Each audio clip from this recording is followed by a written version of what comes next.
I'm going live now. Run.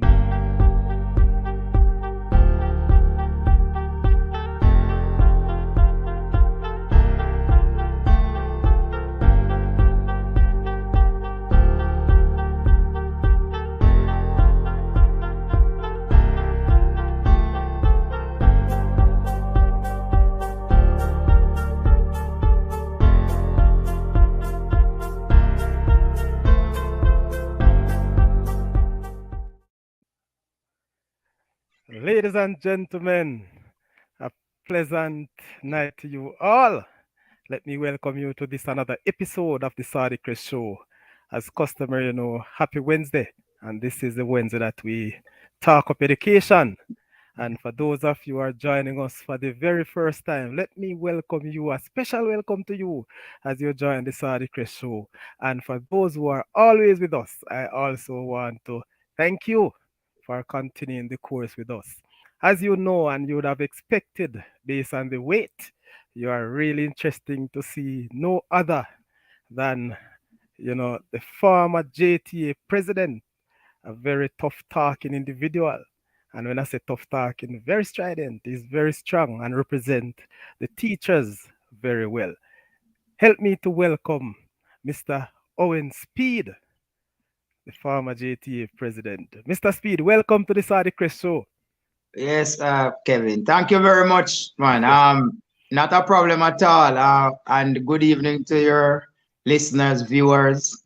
Good evening to everybody, in Jamaica and those across the diaspora. I know that there might be some people in diaspora watching as well. So let me just hail them and say a pleasant good evening to everybody.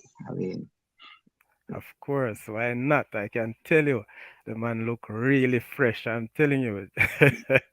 I don't want to go too much in this fresh thing either, but looking fine, man. Looking really, really fine. And All right, viewers, boss. as I'm saying, if you have not yet subscribed, you need to do so in order for you to participate and send your chat in the, because I know you want to be interactive with Mr. Speed, So what I must say though, for those of you who are viewing from Jamaica and other places, I guess, especially where the time difference are, Mr. Speed right now is 2 hours ahead of me where I'm at. So the time things there. So we have to get through this very, very quickly. So people, again, hit the like button. It's very important that you like the show and show us how much you really appreciate this one this afternoon or tonight, wherever you are. Again, so Sir Speed, as customary, I really would like to introduce you, but trust me, the many hats you wear uh, and the many accolades you have, it's best that I ask you. I won't left out anything. But in short, could you just give us a short profile of who Owen Speed is? Well, the truth is, I was born in Clarendon. I grew up in a family of like 5 brothers, 5 sisters. That's what I can't count. That's what about 11. 11. um, my parents were people who were poor people, but they made sure that we didn't go hungry at any time. Can you imagine if people know we're having 12 kids, what would happen in terms of how well they would be able to finance the whole the thing, even just food. My God. And but those were happy days though.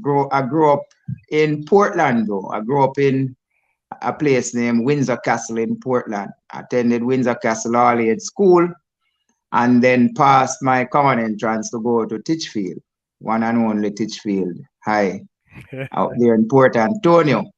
While there, I played cricket for the school, represented the school for about 3 years, 3 seasons, I could say, not 3 years, but 3 seasons, because I made my debut in a final, and then I played 2 years after that.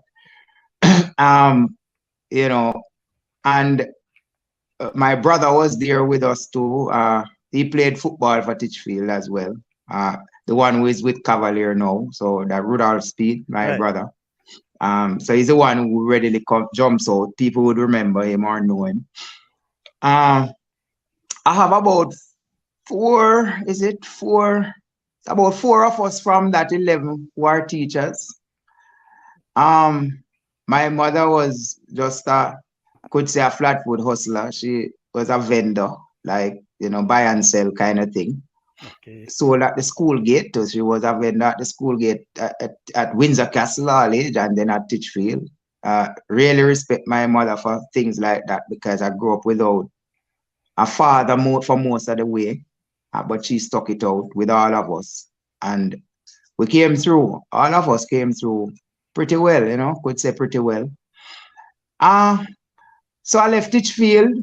I got inquisitive. My sister was in Kingston, biggest sister named with the name Speed. She was in Kingston. She was living at the Michael Hostel and she carried home a farm one day while I was about maybe 18, 19 years old. She carried home a farm and asked me if I would be interested in becoming a teacher. And because I gave the teachers so much trouble in my young days at school, I didn't like that idea at all. But she insisted and she said they used to call me Mikey. People wouldn't know that. Because growing up I thought Michael was my first name, until when I was about to sit common entrance. And I saw the birth Okay. certificate. That's when I knew that Michael wasn't my real name. Okay. But I guess, yeah, so she said, Mikey, you have to fill out this form, man. Do this form, and if anything, let's see what happens. And I filled out the form for Michael. Mr. Shirley was the principal at that time. And the rest was history. I got call from them the following week. And by the next week, I was to go in for the medical. I was accepted to go in for the medical. To tell you, I didn't know anything about teaching at all. When they asked me at the interview if I didn't get through to Michael, which college I would attend, Yes. I would like to go. And I quickly said Shortwood because at that time Shortwood was all female, right? I didn't know that. To tell you how much, I was in the ignorance there. I didn't even know that. It took a while for the interviewers to gather themselves and to come back to the interview because they laughed unceasingly because I didn't know that Shortwood was all All female. female. Yeah. And to be honest with you though, they asked me if I would do, based on my subject combinations, they asked me if I would do special ed, where you would teach the handicap. They even mentioned that word Wow. in there. I thought it wasn't a good word to use from that time, but they said something, the ones who are kind of disabled kind of thing. And I said, it's like I burst out, I said, you crazy? That's what I asked them. Crazy? I don't know first thing how to communicate with them or anything, so I don't know how I would deal with them. Right. But then I went in and I did primary ed, and for 3 years at Michael, real tough times.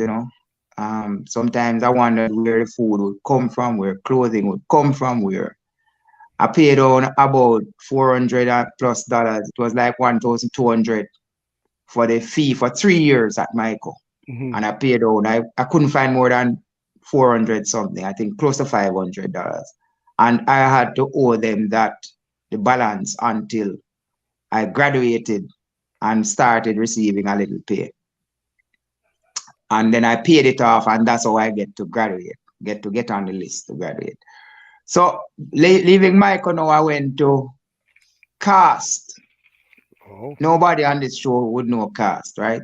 why not? Because Let me- Cast, College don't of don't underestimate my viewers. We are all not that young. College of Arts, Science, and Technology. I Yes. studied marketing for the first year at Cast. Hmm. I did marketing, and by I reached the second year, it became UTech. So I went to Cast and UTech. But I stopped there. I didn't go any further with the marketing. But I got a certificate in marketing, and then I studied after that with Western Carolina University. They are from North Carolina here too, and for the bachelor's, and then I did that in middle grade education, and then I did master's with them again in educational leadership. Yes. So I'm here. I was a principal at Port Royal Primary. And I became a principal before I was even a senior teacher because the amount of work that I put in, I was in charge of so many things at the schools that I taught at the time. That when I went to the interview and they posed that question to me, they said, Mr. Speed, then how are you going to become a principal and you were never even a senior teacher? No And leadership. I said to them, listen, look at my resume again and tell me which senior teacher you know that has done so many things and done them successfully. Because I was like the schools challenge quiz coach at Mona Prep at the time. I was the science quiz coach. I was the person in charge of the prefect body. I was teaching GSAT class. I was writing for the children's zone. I was doing so many things, and they were all successful things. I carried that school challenge quiz team to the final, the national final on TVJ at Mona Prep.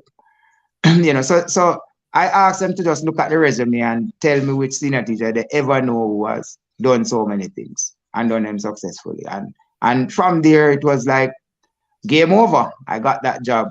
I did 5 years there. I went there and saw that school with a 33% literacy rate. And by the time I left there, they were in the 90s. Literacy rate was in the 90s. And following the time I left there and the results came like September, they were at 100% Wow. literacy. Congratulations. I came to Rosso 2012, and Rosso, when I looked at the place, the walls and so on, I said, "This no school can look like this." I painted up everywhere in the school. I built a walkway from the gate straight in because the children used to walk in the same path of the vehicular traffic Yes. coming in. And I made a walkway, and it's a very good distance to walk in from out the gate to get in.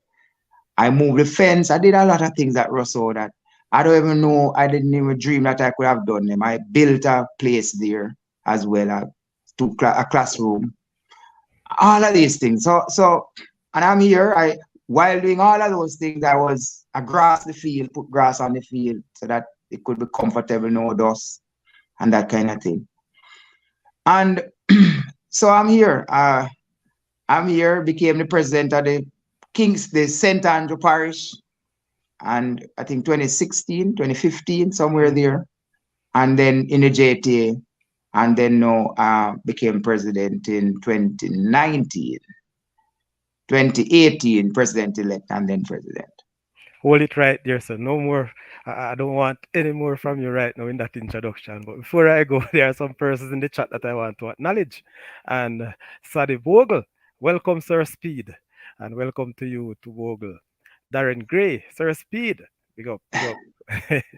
Nadisha Gray. Danisha Gray is Oh, yes. a roll, she dead with laugh over you and your Shartwood statement. They Sadi, were that name fit that place for quite some a number of years. That name was a fitting name for that place until a certain time. yes. So, Mowgli said that I know cars as well. Of course we do. Mr. Speed take us for just the little children when we used to teach on a Russell. Franklin Campbell, bless up my brother. Bless up yourself too, Mr. Campbell. And Shani Mitchell, that's my former principal. So your sister, you have a lot of people on the show tonight. So Sir Speed, yes, what based on what I know about you, you have gone maybe over 3 decades or almost 3 decades as a teacher, so to speak. How long have you been a teacher, classroom teacher, and also how long have you been a principal for? Well, I spent about 18 years as a classroom teacher. And then is what, 5 and 9, that's about what, 14 years as principal. Okay, very good. Mm. People, don't try count and guess the man age right now. That's not really They can't, they important. can't, they can't. I'm forever young. In fact, Owen, the name Owen means young warrior. Oh my. So, people, that's a name you could actually give to your sons. Whether you want to give them as the correct name or alias, it will bear some fruit and they will forever stay young. That's Mr. Speed. As you see him, trust me, I know Mr. Speed long time from I was a very young teacher myself, but guess what? Him not change one bit. I say, yeah, man, trust me, always looking this way. So, Mr. Speed, you have Before you go on, let me just touch the people who you just show, yeah, call the man. names and Go so ahead, on, you man. know, because Sadie Bogle, she Yes. taught alongside me at Winnow Road Primary for some time, Okay. and I really respect that lady. In fact, her daughter, I taught her daughter there as well. And by the way, I must say that her daughter is my goddaughter. So that's we have some connection True. there. Nice. And then Huggins and Shanique and the rest of them, They Shanique Huggins, they were at my school there at Russell. Shanique is still there. So just big shout out to everybody who has joined. Yeah, man, so far. And I'm expecting more people to join. But people, I realize that there are a number of you on the set right now, but few likes. Please hit the like button. If you're unable to do so, it's just look out for that thumbs up and hit the like button. Also, you can participate in the chat. That is where you have a problem if you have not yet subscribed. So if you want to participate in the chat, just subscribe to the channel. We do appreciate and I thank you very much for all of those who have subscribed this evening and prior to as well. Mr. Speed, you have left the shore of Jamaica, the Jamaican shores. Did you resign your job or you have retired? You mean retired? I, the, you see, there comes a time in your life when you look at some other possibilities, some other options, rather than sticking into one thing and just keep going. I personally, it's not my liking to be at one place for too long. I believe you can overspend, you can overstay at a particular place. True word. Truth be told is that you can outgrow a place. I grew Port Royal Primary to an extent, and after a time, I thought that it is not prudent. It wasn't prudent for me to stay there because I don't think I could grow it any much more than it was. Okay. Um, and Came to Russell, and I think it's a similar thing. And one of the things that you have to recognize too is that when you have a family, there are certain needs that are there to be fulfilled.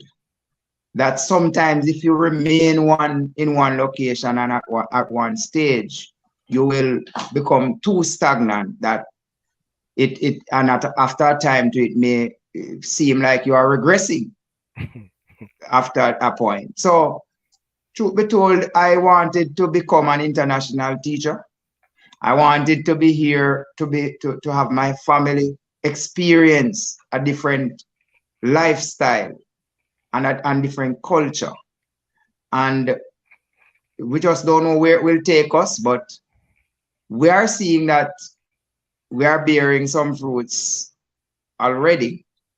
And things should get better because when you just come into a new place like this, you have to really dig deep sometimes to adjust. True. And people may think that it's a bed of roses. It's not. You come in and you have to be flexible, you have to be adaptable, and you have to make up your mind to do the job.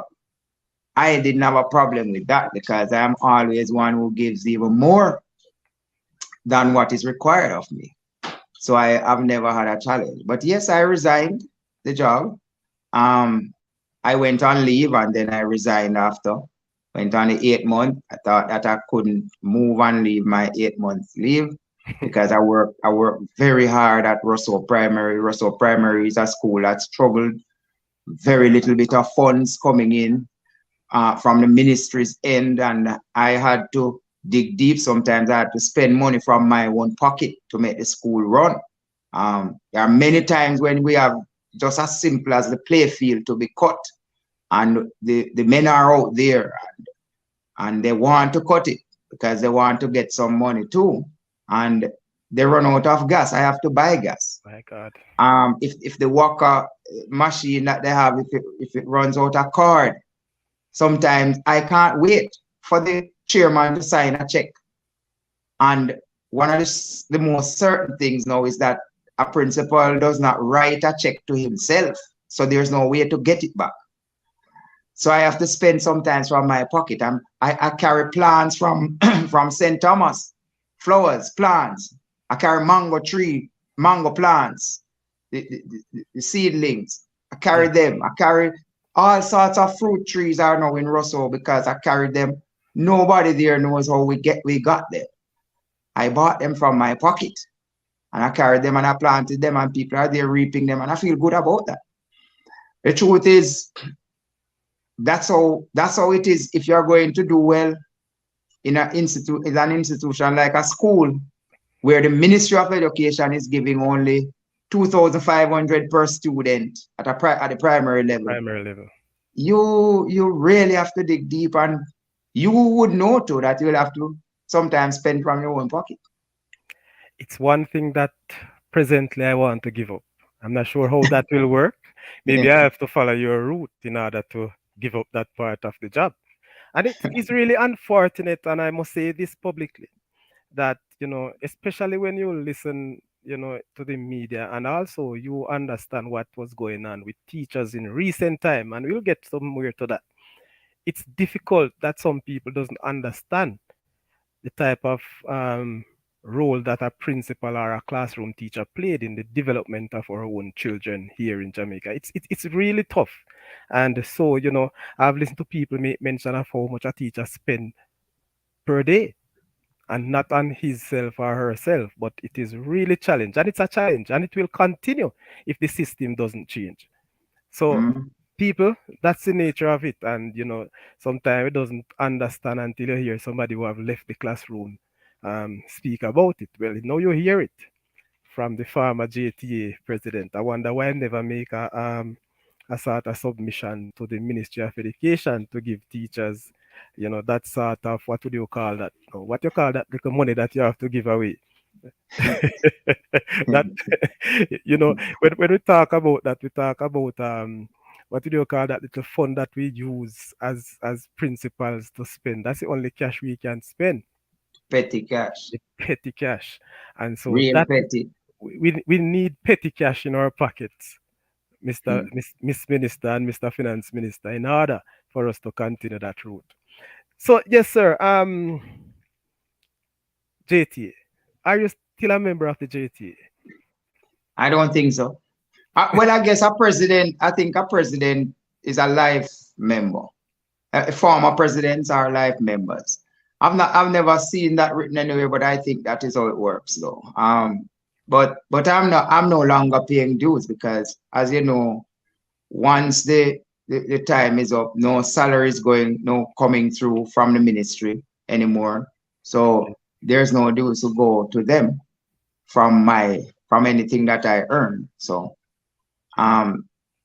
no, I don't think I'm like the ordinary member. If I'm a member, I'm like a, what you would call it, honorary member. Honorary member. Yes. Probably you're a satellite member just now. Well, yes, go ahead. Yeah, but my heart is still with them.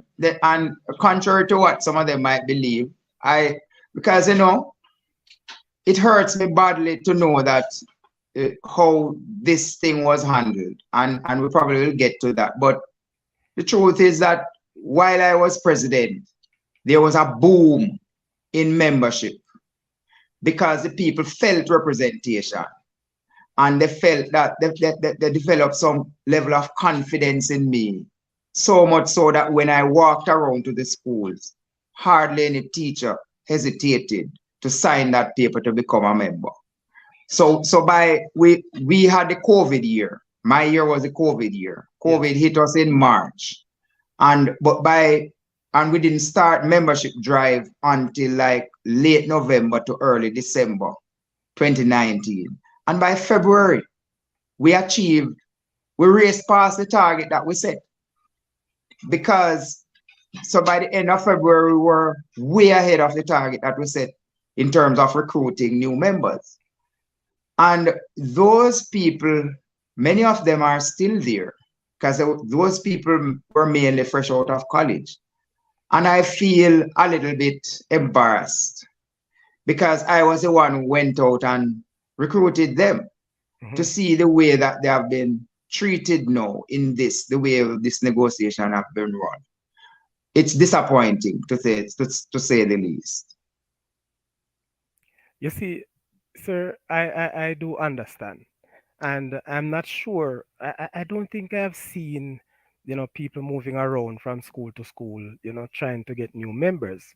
And maybe there are different way they have put that out. I know that you have the emails that have come to the school from time to time, but you make mention of that. You do the groundwork, and so that would have given the high level of membership growth there.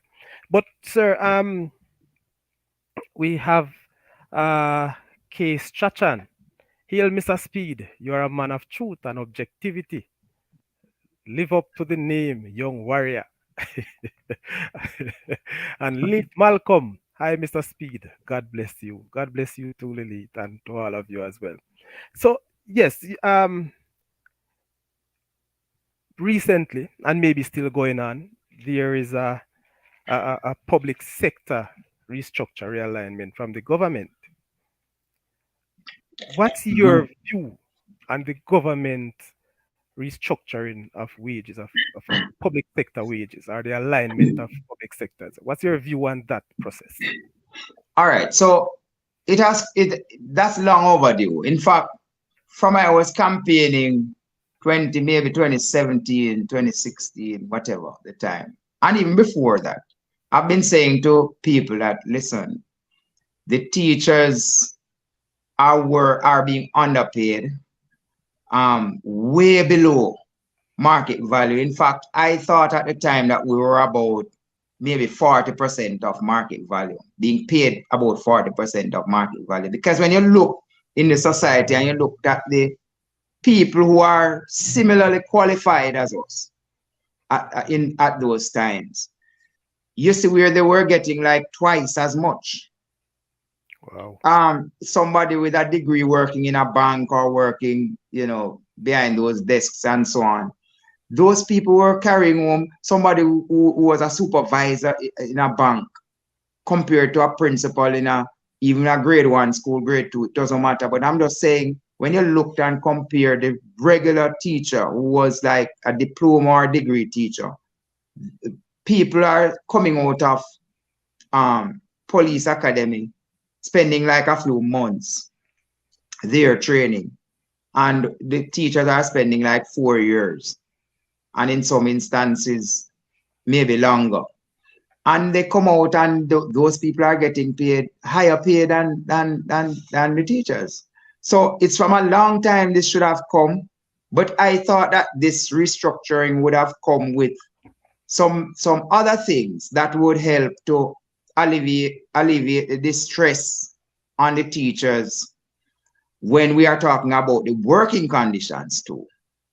So I thought that right throughout this negotiation, there should have been someone, a voice carrying the message of the working conditions rather than just the salaries. But clearly that didn't happen. Because if So, you're restructuring, then you must look at working conditions because guess what? The working conditions of the teachers would be the learning conditions of the students. So if you have the yes, students sir. at heart, any at all, then you would be looking towards improving the working conditions, and in so doing, you would have improved the learning conditions of the kids. But listening to you a while ago, as you mentioned, the restructure, that means you would have expected that the teachers would be better off, even financially, not just working experience, but even financially, they should be better off. By far, the truth is that, and better off than maybe some other groups too, because it's a lot of struggles in teaching. A police officer can come to work and for a day, 2 days, for a week, And really, unless there is something unforeseen, he can decide not to even come into any contact with any criminal. You know? He can hide himself away. He can sit in the car and let the people speed past him. He can, but once the teacher enters that classroom, there's no hiding place, because those kids are going to keep you busy. My God, I have never looked at it that way. And that's the reality. That's Yeah. so much the reality of it. But Mm. if we should be better off, in all aspect, why it reached to this stage, though, Sir Speed? Why is it that it takes, some unforeseen, or should I say, unacceptable for some people, and maybe for All the right. mass, for us to really get our voice in? All right. So when I speak, let me use the past tense. When I was there as president and I spoke out about issues that would affect every single soul in the system. For instance, when I said to them that the many schools didn't have textbooks in there yet, when I said to them that some schools lacked furniture, when I said to them that too many schools are without water, and if they had some storage tanks, it would alleviate the problem. People were jumping up all over me to say that I was political because I was saying this and I was pressuring the government. Now, I don't know if some of these people were born with a brain at all, because how is it that you could label someone political who was asking for water? Because if you get water in the school, would it be that is only the People's National Party supporters' children Get would water. benefit, or the JLP people children would benefit from water, or books, or the desk and chairs? When I was out there and I said to them, there were about 40 plus principals who could not have been appointed by the ministry because they didn't do the NSEL program. I didn't know if they were JLP supporters or PNP supporters. I didn't care. I was representing teachers, and principals are just head teachers. So I decided that I will represent them with everything that I have. And what happened? They had to budge and stop telling people about this NSEL thing and appoint the people. There were principals who were not appointed for 6, 7 years. And when I came in, I said, that is nonsense. It has to change, and it has to change quickly. And I got them to appoint 30 out of those people during my year. I am just saying, I didn't know which political persuasion they were from, but I was just representing people. And the people label me, say I'm pressuring the government because so that means that must be a comrade and all these things. They are just nonsensical, and it must be that there is some cobweb in some of the brain. One of the thing, and that is the reality. In Jamaica, when you speak the truth, whether you are aligned, yes or no, people will see you as, political or politically motivated. But One of, but guess what, Kevin? But Kevin, sorry, and I have to cut you there, so no because problem. guess what? Guess what? Mhm. When the JT accepted 3% in 2015, Doran Dixon was the president. Um, Norman Allen was coming in right behind him. And they voted to accept it at the annual conference 2015. At that time, the PNP was in power. And guess who wrote an article that says JT accepted the unacceptable? The same young warrior wrote that article in 2015, but people never remember that. Yes. The PNP was in power.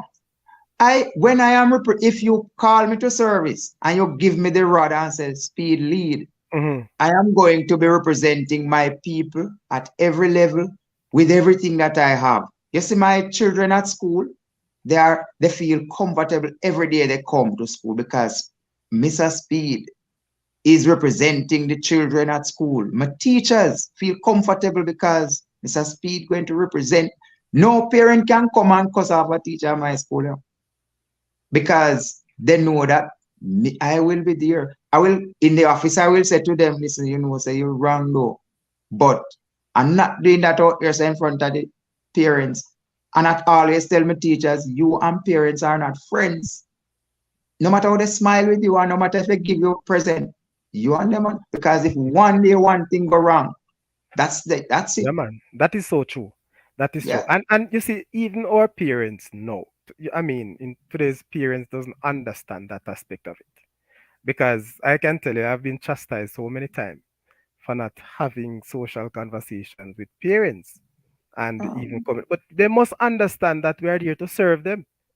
We Yes. don't really need the friendship. And as long as we can have that and, sober conversation or sober relationship, that is fine. Sir, the chat is blazing and I don't really want to miss them, because people quarrel sometime with me over the chat. All right. So, G. Heather Salmon Brown.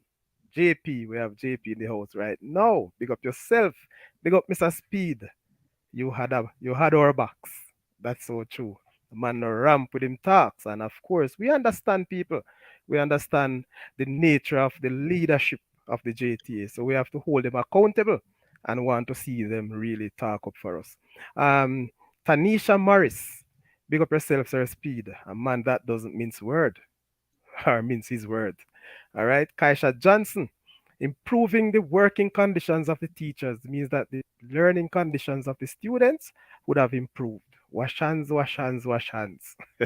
I hope you have enough wash hand station to wash all those hands, Johnson. Claudia Taylor, big up Mr. Speed. Big up Mr. Speed, Claudette. Big up yourself to Claudette, and thank you all for joining us. Where I'm at now. Wow. Taliban Nevio, a man of integrity and honor. I respect you so much, Mr. Speed. A great advocate you are. Blessings always. Tracy, Mr. Speed. Just that, sir. I don't. Maybe something is behind that, Mr. Speed there from Tracy. Georgia Dad, voice of the teachers, Mr. Owen Oh, Speed. That's so true. powerhouse lady. That lady there was she was my chairman of credentials. She put on the first and only Mr. and Miss JTA pageant show. Georgia Dodds. I call her Dodds. You All right. understand? All right.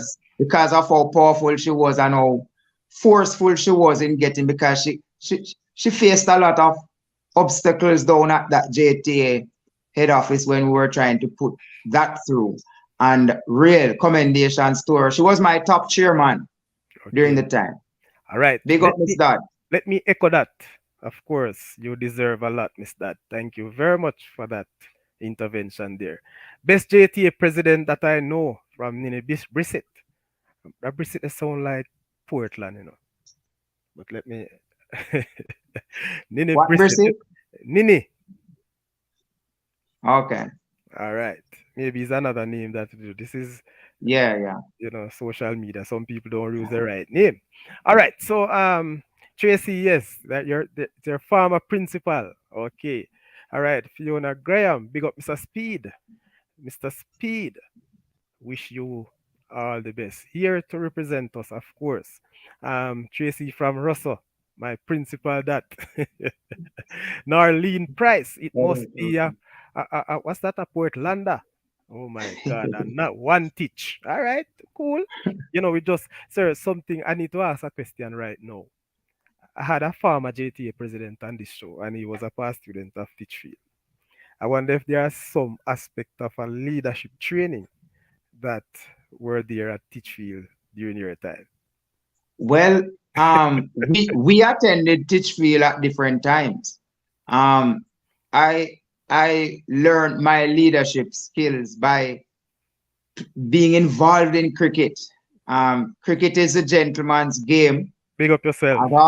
has always been the gentleman's game, and cricket is such a game of glorious uncertainties and uncertain glories that I learned those things. I learned never to give up out of just playing cricket, I learned all of those. My coach, Mhm. Noel Cousins, was my coach. I don't know where he is right now, but that man was like 23 years old when he came to Titchfield to coach. Wow. And I don't know where he got so much knowledge from, but he was like an old man. Just imparting these things to us, just like that. And those things stuck with me. Never give up, never say die. It's never over until the fat lady sings. All of those quotes, he would come with them. And he was a KC old boy, so he came with the KC motto as well. The brave may fall, but never yield. And Yes, I yes. bought into it.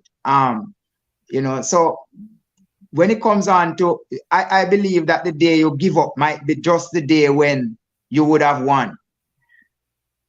So you never give up. And so if you notice how I operated when I was JTA president, uh, if I ask the minister for something in a closed door meeting, I made it public, and then I remind him publicly, and then I keep reminding him, and he doesn't want to hear it too many times.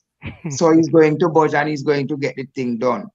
At the end of the day, and you have some political shenanigans who believe otherwise, but at the end of the day, Carl Samuda, with whom I worked during Yes. that year, Carl Samuda was willing and able to come to our conference when I was the outgoing president. Now he came to the conference and he said to the people there, everybody there, he said, Mr. Speid, and he like almost shut his eyes to say it, and he tightened his thing and knitted up, bro, and said, like he was saying, you miss me so much. And then he said, Mr. Speid is a good president.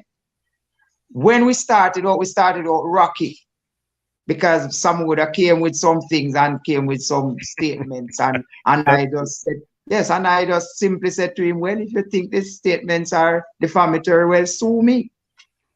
And from that day, some would have realized that if I come with something, I'm coming from an informed source. And one of the things with my tenure is that I visited so many schools and talked to so many teachers on the ground that no one could fool me about the information that I put forward there. Nobody can question it. And if they question it, I give them 4, 5, 6 different things to back up what I said. And I give them pictures too, because most times I take the pictures and I have them in my phone. So one of the times when I spoke about the desks and chairs, I went to the schools and I took the pictures of the desks and chairs, the condition they were in. People didn't know this, and they started to think that CVM was quick and fast. I sent those pictures to CVM because they were saying that is not true. Every school had furniture and all these things. They were saying that. And I just showed them the desks and chairs with the chichi and the whatever, eating them down. And that was it. Argument done. And we got desks and chairs just start rolling into school, even nighttime, midnight. Desks and chairs started reaching school. that is so true. I can recall, receiving, or should I say, um, watchmen receiving benches Yes. at my school at one stage. So kudos to you, sir, on that. You batted well. People, let me tell you what's happening now on in the chat. And I really and truly have been here. We have been here for 43 minutes now, sir. Speed. And believe we, sir, we have 62 persons online. 62 persons. And only 13 of the 62 have hit the like button. People, I'm going to take a pause, and I don't think you should hear much more from Mr. Speed until we get some like. But let me share this. Let me just big up our sponsors, ladies and gentlemen. PIBA, which is the Pasadena Ballers Association. Toad and Nose Heating and Cooling System out of New York. Toti, Taste of the Island Restaurant, managed by Leo Packer Anderson in St. Petersburg. Dallas Fine Cut Barbering, coming out of California. Juki's Shipping, coming out of Bronx, New York. Solid Rock Block Factory, Mapen Clarendon. Basil and Messam. These are some of our sponsors, ladies and gentlemen, who continue to help us in a way to let the show grow. Thank you very much, our sponsors. Again, people, please and thanks. Hit the like button. It is very, very important for the growth of the Saudichress show. And I know you are enjoying yourself. I know you need more. I know you are expecting more information from Mr. Owen Speid. Thank you very much. I'm seeing that it is been growing now. So continue to hit the like button. As my good friend and class manager would say, sanitize your hand and hit the like button as we go. So, yes, sir, you may mention, but what's your view of how the JTA handles the negotiation this year? All right. Straight.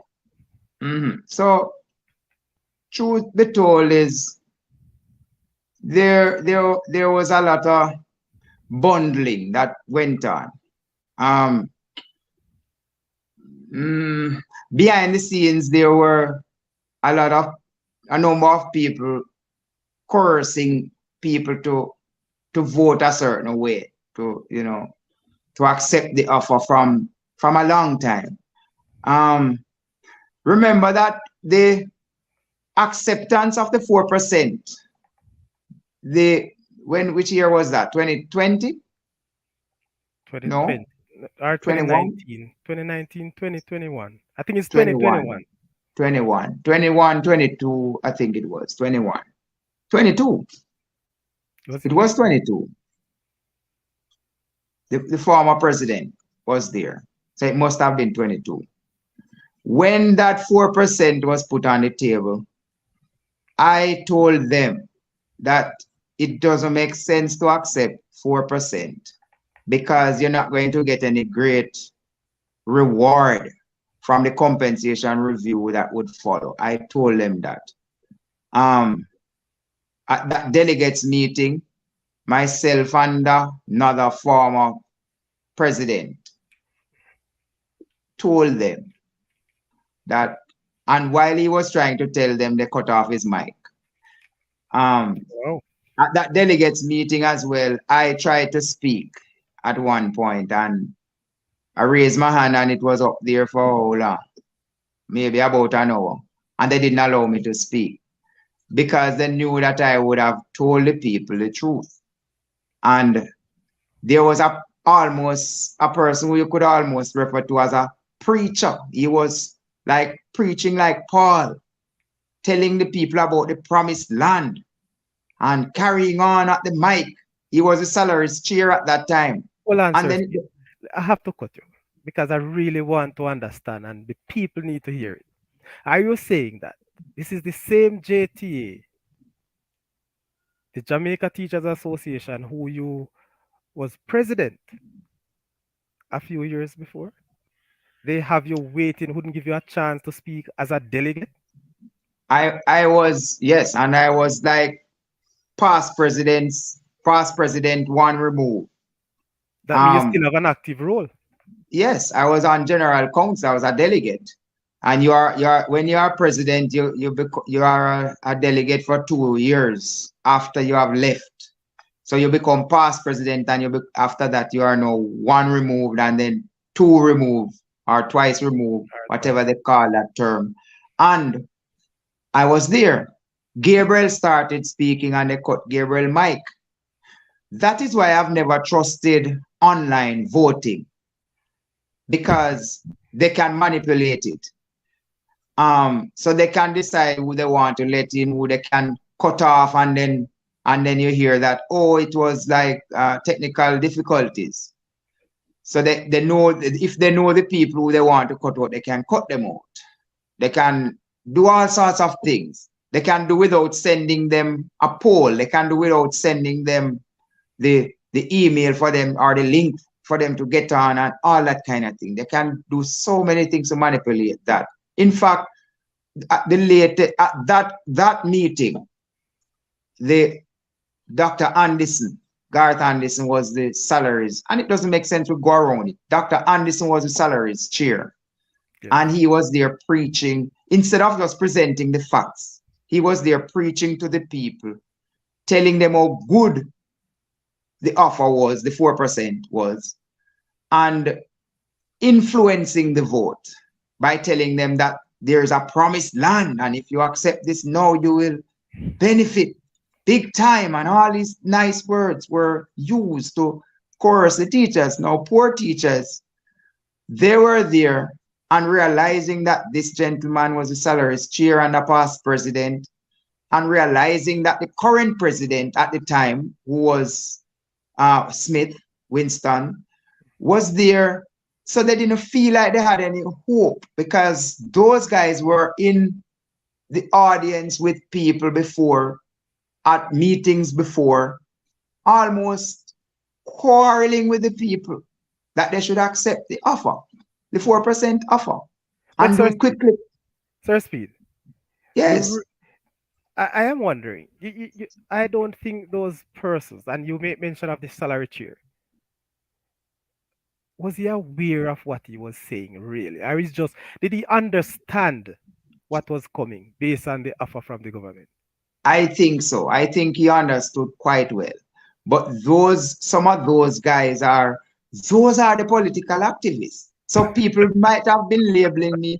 Let me tell you, you can be a passive activist, and you can be an active activist. Though there's when there was a president who went in, and it's like he was out firing at conference when he was sworn in. And then after that, it's like he got a call or something. I'm only speculating. I can't say for sure. And then after that, you didn't hear that president for the rest of the year. So you can be quiet and you're an activist because you are so quiet when so many issues were there. I came in after that president, and immediately you could see the issues. I visited 200 plus schools in less than 6 months, because remember that after COVID, I couldn't have visited anymore. And I visited more than 200 schools and got the issues out there, ventilated them, got results. And those people sit there and they talk nothing about the hardships that the teachers were facing. But all of those things were there and present. So people like those are clear and present dangers to this association that is there right now. Whether we want to like it or not, and I'm not beating around the bush, because I told you already that is Portland I grew up. And you had a thing when you have a thing when you courage. You don't know courage. I will answer, man. All right. I do. So me no beat around bush. I come straight and I walking the straight road and telling people as it is. These fellows are clear and present danger to JTA even now, because they are down there now too, and they are the ones who coerce these people to accept this time too. Well, I can tell you that the teachers benefit in a way because they will get their retroactive money. But there are many of those people who will get those retroactive payments who are now considering to just put that in their bank accounts because they are on their way to another country, to settle, to migrate to another country and to teach there. Mr. Speed, be careful of what you're saying, I mean, but I remember clearly, I think it was about 2 years ago, you actually foresee the exodus of my teachers' migration. Many of us, first were seeing that. And you spoke about it too. I wonder what you're saying now, if this will happen the next school year and the other one, based on what you're saying now. Well, read my lips. The teachers, many of them, they have applied to teach abroad. The Jamaican teachers have applied to teach abroad. Many of them have not gotten through yet. But right now is the prime time for the recruiters. The recruiters are getting more and more aggressive. There are more recruiters now than even when I came. And there are recruiters who are on school districts that are employing teachers without going through agencies now. Wow. Think about North Carolina, which is over 100 counties. It's 100 counties in North Carolina alone. Mhm. Right here in North Carolina, we have, and even in my county here, we have schools, public schools that have like 6, 7, 8 Jamaican teachers in one school. Right now, I'm telling you about that. Um, and teachers are just coming in almost every week or every other week, every month. They probably cease now until August when school reopens. So they are recruiting now for August. And I'm telling you, and I told them last time that it is not any hundreds of teachers that we lost last year, it's thousands. And we are going to lose more. So when I tell you that these guys who force the teachers, it's better if they had allowed the teachers to just do what they were doing and accept if they wanted to accept. Give them the facts, leave them, let them accept. But don't be in the crowd, in and out, and sending out messages the day before and all these things.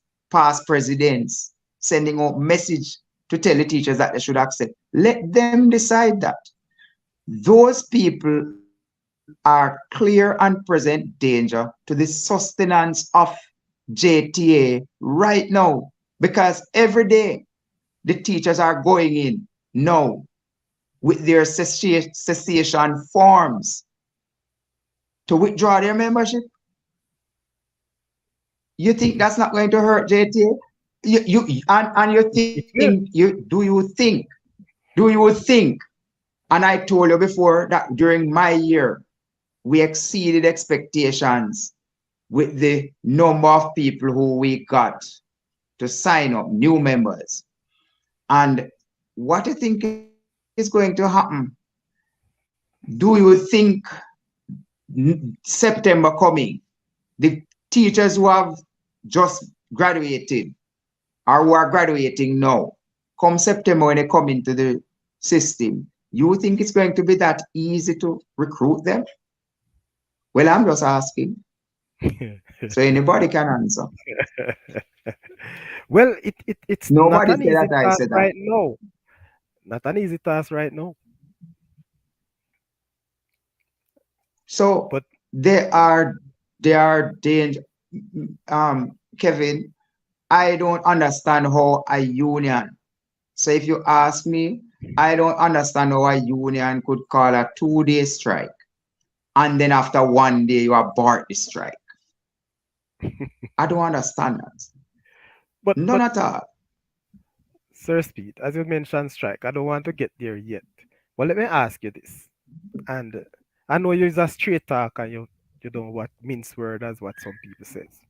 But under your presidency, are you saying to me during those time of you negotiating, there were no one trying to persuade the teachers to vote one way or the next? Well, I wasn't in a salary negotiation year. My year was not one of those years. But when I went to the Ministry of Finance, I went to a meeting when I was past president, and I went to the meeting with Honorable Nigel Clark, and Dr. Clark was there just talking. He alone was talking, so he wasn't allowing anybody to speak. And I stopped him, and I said to him, Dr. Clark, I said, Mr. Minister, we are here not for a lecture, but for a discussion to take place. And he looked at me and maybe he thought that I would be intimidated when he looked. And I went further and I said to him, Dr. Clark, I hear the figures that you're putting out there and I hear everything else that you're saying, but tell me what it is that you are going to do to help to stem the teacher migration that is happening now and that is likely to happen even further. And he couldn't answer that because he was not thinking of the welfare of teachers any at all. He was just thinking, I'm putting this on the table and this is what you have to accept. That's how he was thinking. But from those times, I was telling them that duty concession on motor vehicles and all those things, were to be a part of the negotiations if they wanted to hold people here. Land, housing, the main reasons, those the main things that if you put them out there, these are the main things that cause the teachers to want to migrate, because they want to be able to own a piece of the rock and to build a house for themselves, and they want to be able to drive to school. So it's motor vehicle and land and housing. Those are the two, and then studying for their family. Those are the three main things, themselves and the family. So there was no attempt to cushion the impact of the struggles that the teachers were having at the time and now, any at all. And that is why it came to what it came to. But the teachers, as I said, they will be happy now because they're going to get their retroactive pay. They will be happy. I am happy for them. But the government could have given them the retroactive anyway before. So give them what they plan They to owed. give. Yes, and then if they negotiated and get more, then they pay the balance. They could have given them. So JTA could have said that to the government too. To all right, give them retroactive anyway. In terms of the percentage that you were planning to give them that retroactive. And then if the negotiation takes the thing to a higher level where they're getting more, then you give them the balance. That could have happened. Am I to understand, Sir Speed, that was it on Sunday when the delegates voted to accept? Is it to accept in a manner of way to meet the finance minister's deadline in an effective way so to they can receive their retroactive this month then? Or is it an overall thing? Is it that the entire negotiation now is now concluded? It Based on is concluded. It is concluded. In a very unpleasant way too. But it is concluded. When you look at they wanted to meet the deadline. Teachers, the constituents of the delegates too, many of them, as I said to you before, thousands of them applied for overseas teaching programs. If they had allowed this to drag out any longer, they don't know if they would have gotten that retroactive in May or June or July in time for them to have to, some funds in their accounts to leave. so that they could show these overseas agencies. You get what I'm saying? Or if they would have enough to pay the plane fare and have some reserve, they wouldn't know all of that. So the constituents of the delegates in their own little district associations and so on might have told them to go and accept it because this is what we're sure of. And the fact that on the ground they realized that only the president was standing up with them. They knew that at some point the president would bow to the pressure or succumb to the pressures of the other people around her. And some of those people are paid employees of the JTA who were forcing, coercing, being vexed with people, telling them indecent, using expletives to them because they were not in the mood to accept.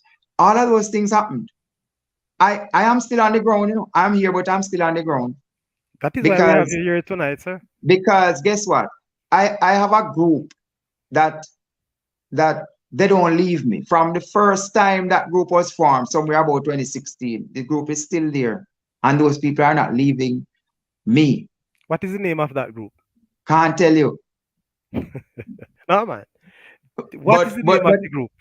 but I have I think it's called Owen Speid President something, like President elect, something to that Okay, effect. all right. But and we have that group and it's going, and I get information from teachers wide and far. To some of them text me, some of them messenger, some of them email. Every day I get messages. Every single day I get messages. They're asking me questions like I am still president sometimes, and they give me information. Sir Speed, I know that you're on the ground, as much as you're in North Carolina. I know that you have your powers, your foot soldiers on the ground. And that is one of the reasons why I try my very best to get you out, because you know as probably more than I do, as much as I am on the ground. You are a man with experience and know how these things went.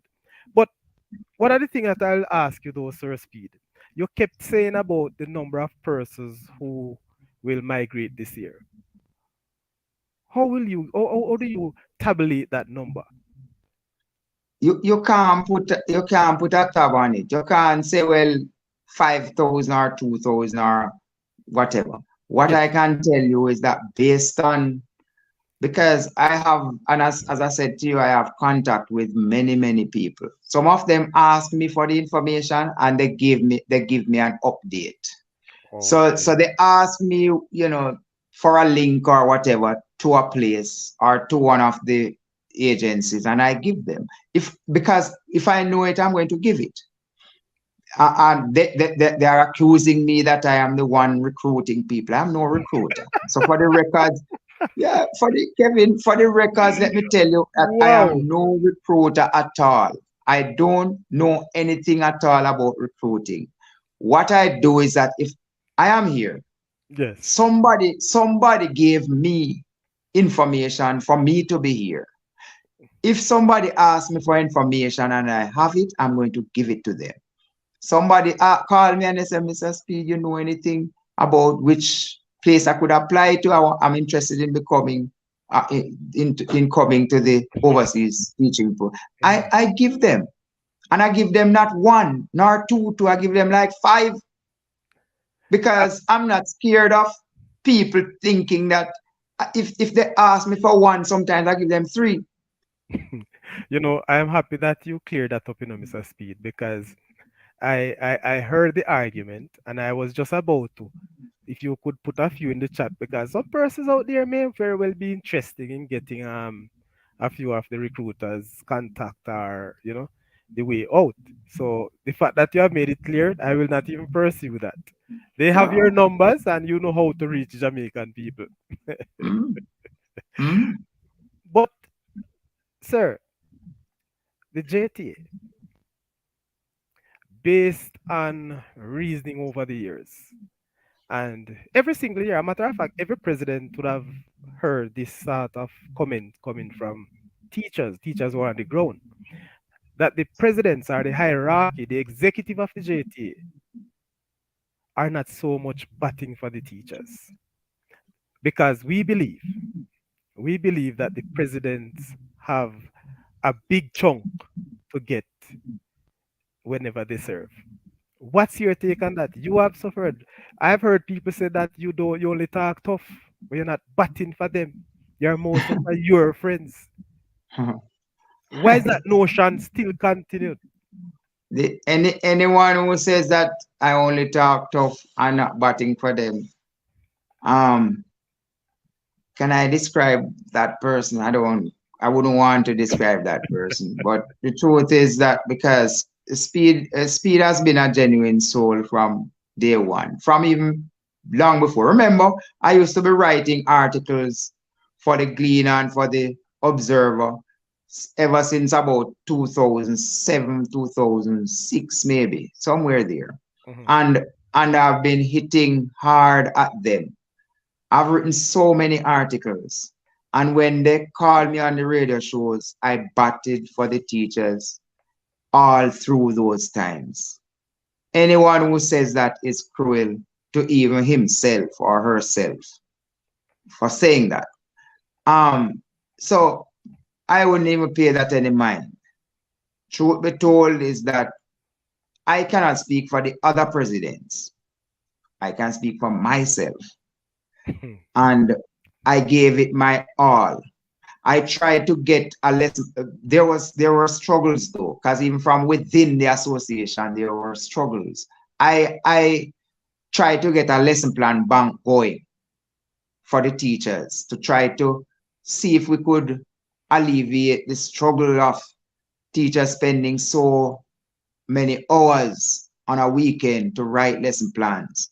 And it was obstructed at the JTA head office My by God. people who were not even members of the association. They are paid workers. and they obstructed it. They tried everything to make sure it didn't go through.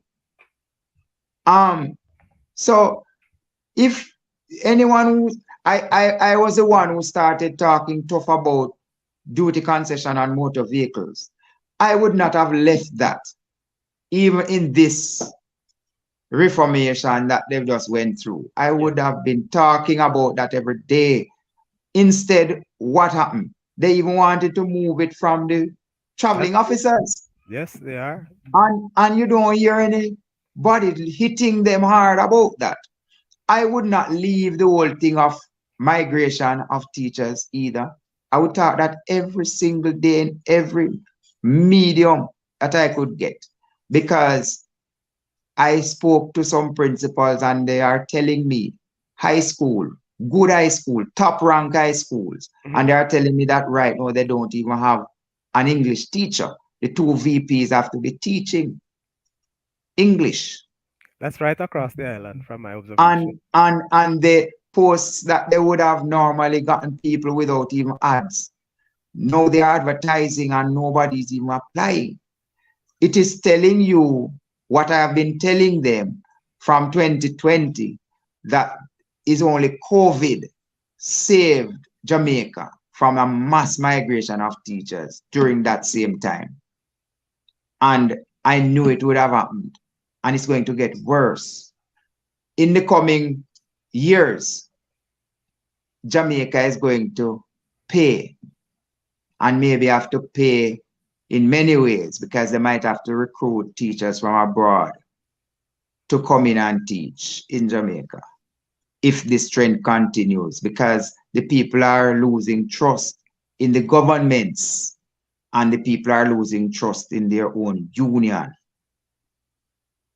Sir, and people forgive me. I know I missed quite a number of chat, but based on what Mr. Speed just said, listen to what Claudette Taylor said, sir.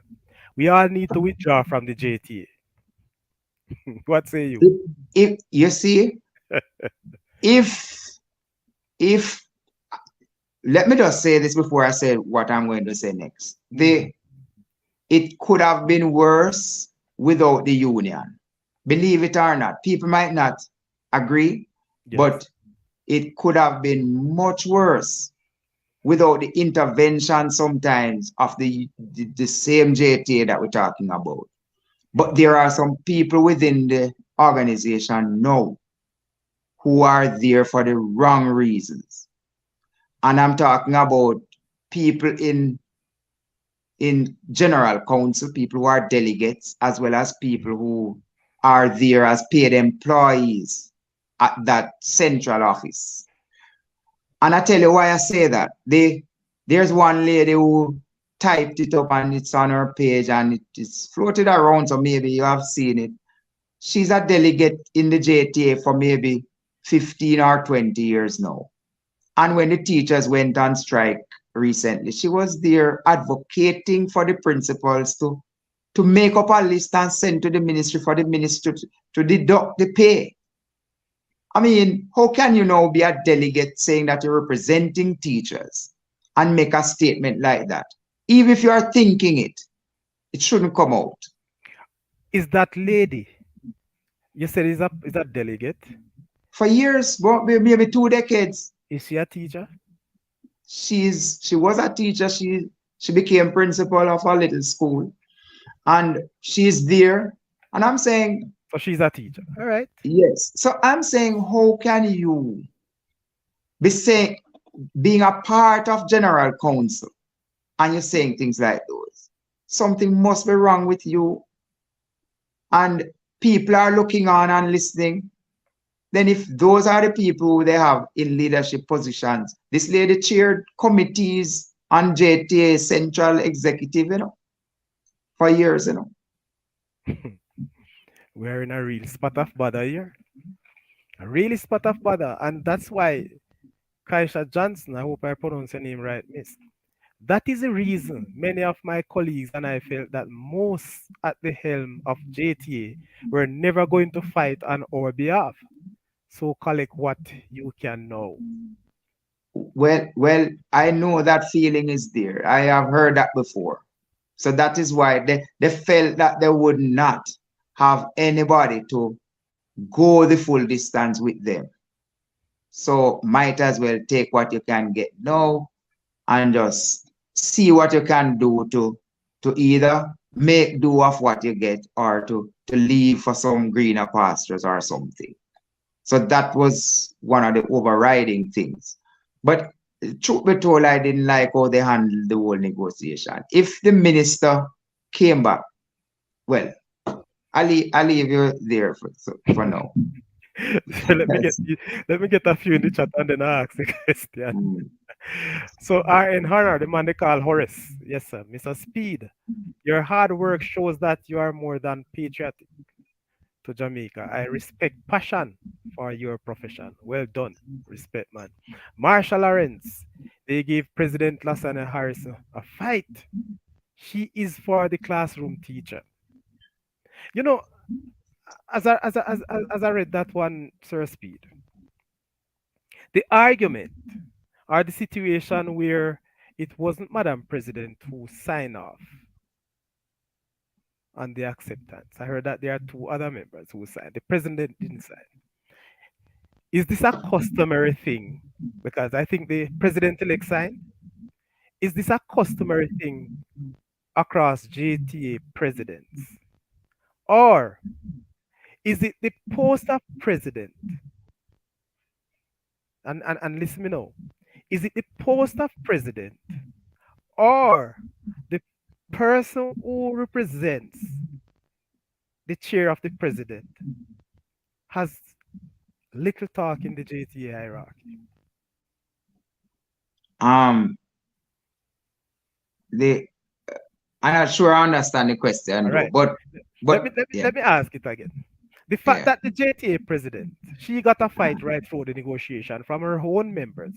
yeah, And when I say members at the hierarchy, at yeah. the executive membership.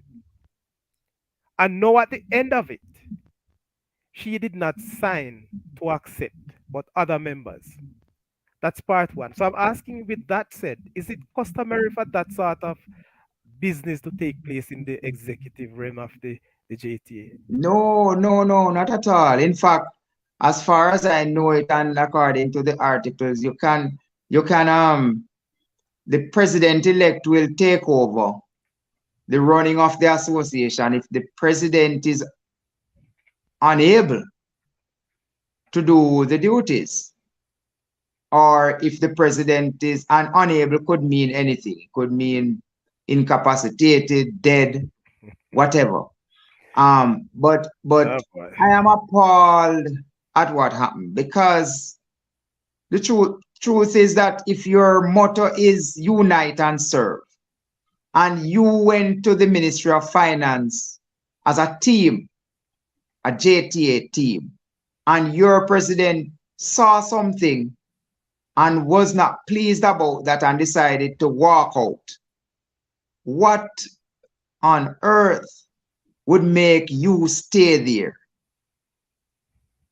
Because that is my problem with this whole thing, If the president walked out and your motto is unite and serve, you should have walked out with her as well.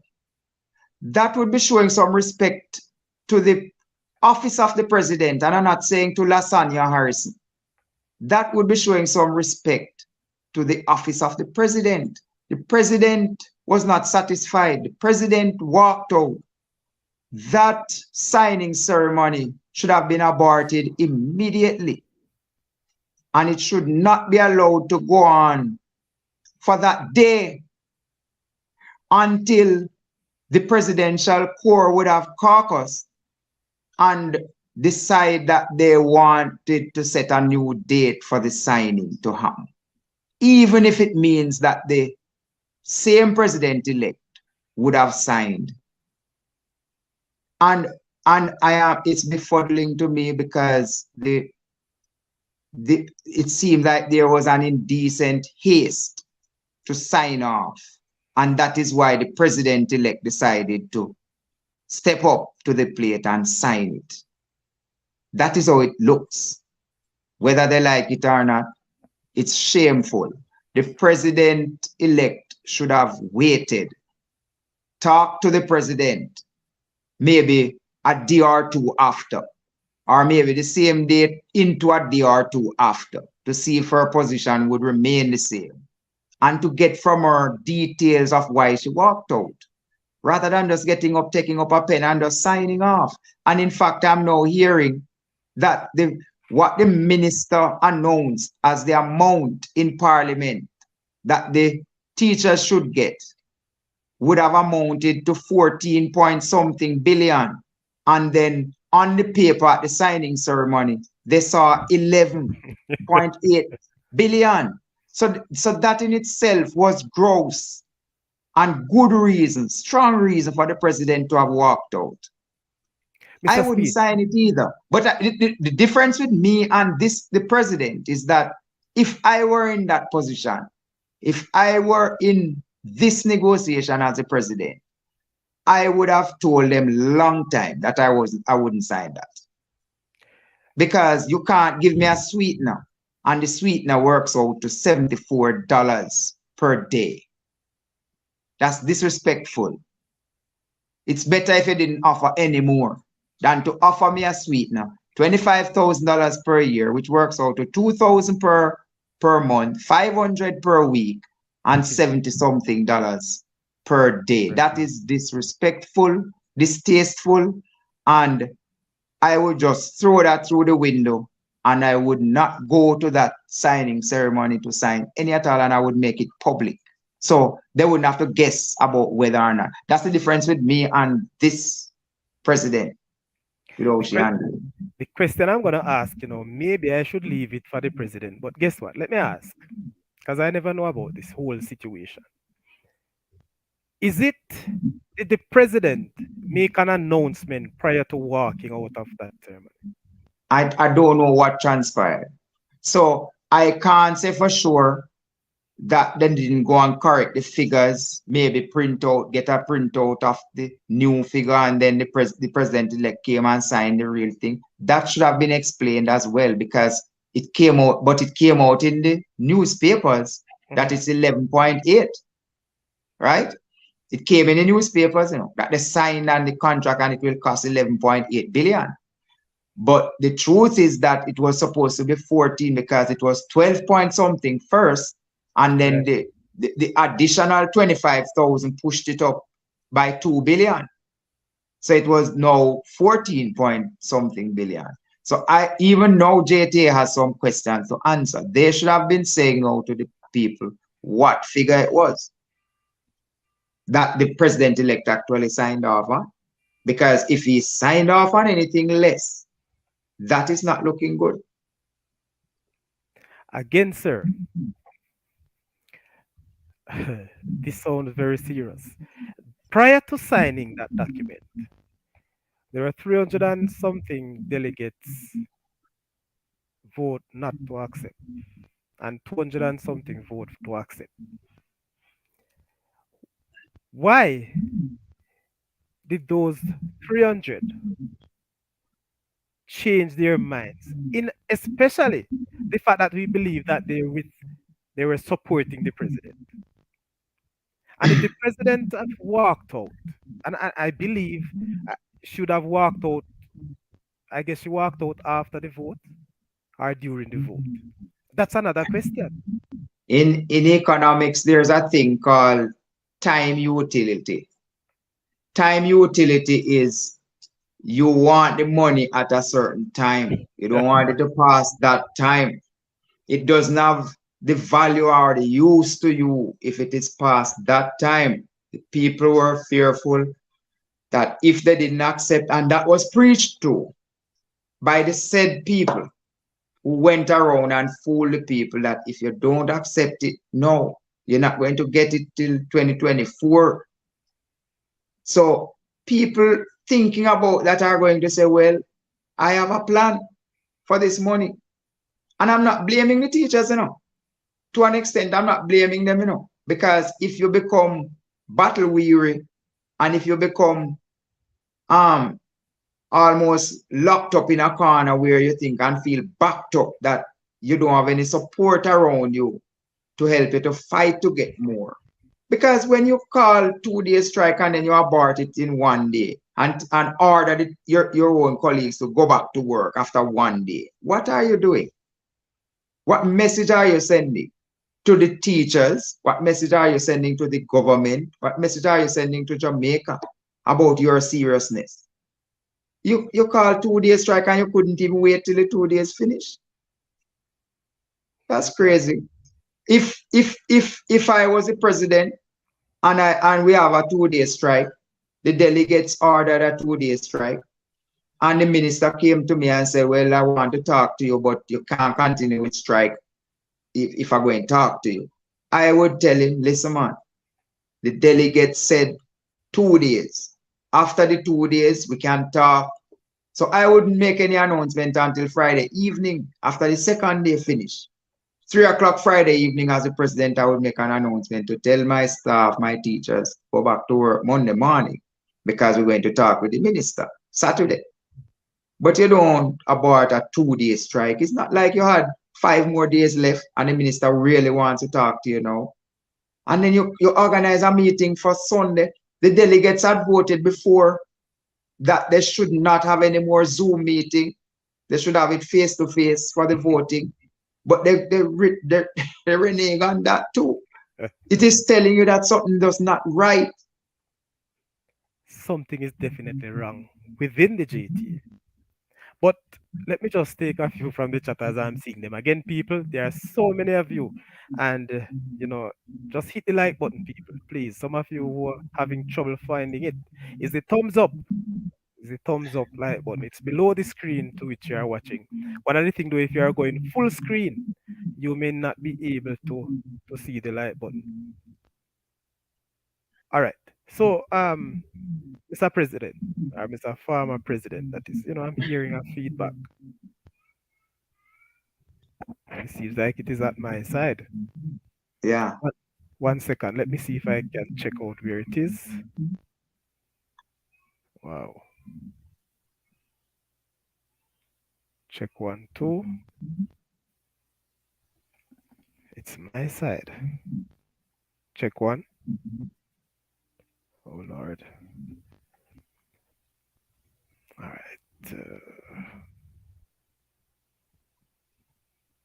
Just 1 second, sir. Let me see if I can get this right. In the meantime, sir, let me just read. There are a number of persons asking you to send the links. They want a few links. And while I try to sort it out, you can WhatsApp me if you can, and I will place it in the chat for them. Let me try I and don't have sort. it. I don't have it like that. All right, but definitely, But you people. have it. You have it in your. Oh, but I would have to send it. I don't want to do that and lose this thing. No, man. Well, okay. The links they want, is not so much a link for the show. Is the links Oh, for they want the the link for. recruiting. Yes, Tell them send me a friend request, man. a friend request on I'm on Facebook. Messenger and Facebook. My name not change. My name or my name and my name can't change. So. Mm. Wow. So I don't know what is happening. How comes this thing just came on right now?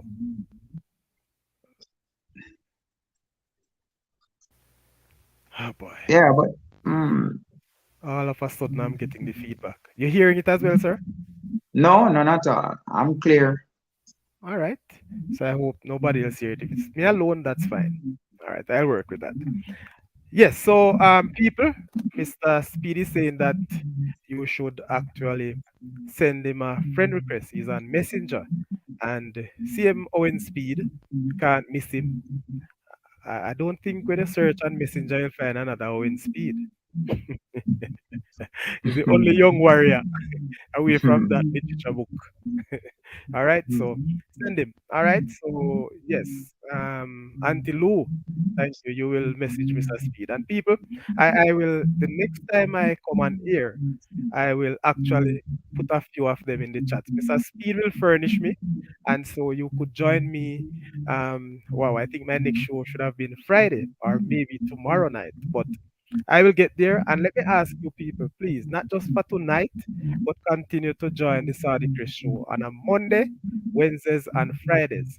And for those of you who have just joining in who have not, are the first time, on Mondays and Fridays, we talk sports and entertainment. And on Wednesdays, we talk about the educational content. All right. So please join me whenever you are free. Give us and continue to support the Saudichress channel because this is the channel that brings you sports, education, and entertainment. Where else will you find that, people? Not too sure. The Saudichress show is where you need to be. So we just look at some issues in the JTA, Sir Speed. Point blank. What are the changes you'd like to see now in the JTA? Um, to be honest with you, JTA has a good structure, And in fact, I believe you're not going to find many organizations that have a better structure than JTA. I think the top management, it's a little top heavy though, in terms of the paid employees, it's kind of top heavy that those people get good salaries and they are not really accountable. So in terms of the accountability, I'd love to see some more of that from the administrative side of things. Another thing that I'd love to see is that there is a rule like a bill or some kind of governance structure to maybe have a board to manage JTA because JTA is not run by a board. I'd love to see that. I'd love to see them have policies in place where there can be no interference from the paid employees in a salary negotiation. They talk too much. People like some of the assistant sec gen and the deputy sec gen and some of these people, when there is negotiation going on and they come to present the facts, they do more than just present the facts. That's what the sum total of their job should be, just to put the facts there and leave it. So there should be more accountability, and if they are caught and people could tape them or whatever and have evidence to say that they were influencing the vote, those people should lose their jobs like immediately. So we have assistant sec gen, we have deputy sec gen, we have the sec gen, and you have people like office staff there and so on. They should not be allowed to communicate with the paid members of JTA and to try to influence them in any way at all. And once that can be proven, those people should be out. Period. But the structure of JTA is good in terms of how information can be garnered, can be gathered quickly. You have a district association, you have a contact teacher for every school. That's a good foundation to build from. Even if the contact teacher is not working so well, maybe they should have a deputy contact teacher too. Because sometimes the one who is at the top leading that is not doing a good job, or they're influencing votes and all that kind of thing instead of doing the work. So maybe they could have a second person at each school. I think they could, because they're not really paid. So it's not like the JTA would lose anything. It's just like adding another phone number to your groups or whatever. I would love to see JTA go hard at working conditions. Harder, much, much harder at improving the working conditions of the people. Lesson plan bank. Go at that. Let the ministry provide it too, because JTA doesn't necessarily have to provide it. They could work with the ministry, but the ministry needs to step up to the plate and provide some of these things. Lesson plan for the teachers, duty concession. I believe every teacher can get that. And we are going to have fewer and fewer teachers now, so they can get that. All of them can get that. Sir, fewer and fewer teachers? That's what while we're having more and more students? It's going to happen. We can't escape it because of the way they have treated teachers over the years. They have bullied them. The principals need to be more accountable to. So the principals, when they are being appraised, there's nobody from the teaching staff, really. Maybe one person. That's not enough. They need more people on that panel from like the teaching staff or the, the parent teachers association and so on to help to appraise them So you're because they saying are that, just there. hold on, sir. Let me just get this clear. You're saying that you need more than one teacher. Yeah, man, to You appraise need them. They, you need more than one parent. mhm. to, Well, to, to, to, to send in, even if it is to write something to send in to, that people can look at. But I think that too many of the principals are too arrogant. I think they are one of the major the downfalls, and that's why I know, because God is alive and well. So when they treat the teachers like they treat them, now the work is falling back on them, because when the teachers migrate, and they are going to now be like headless chickens in some of these schools. They are going to have to monitor hundreds of children who are unsupervised otherwise, because they don't have any teacher to teach these certain subjects. They can imagine, have teacher to teach English, and every child in the school has to do English. It's so, how many children will be unsupervised right there. sir, you're saying to me that you're putting the blame, or one of the major blame, on principals for the Not, migration of teachers. I'm telling you, because I told people this before. Many of them are too antagonistic.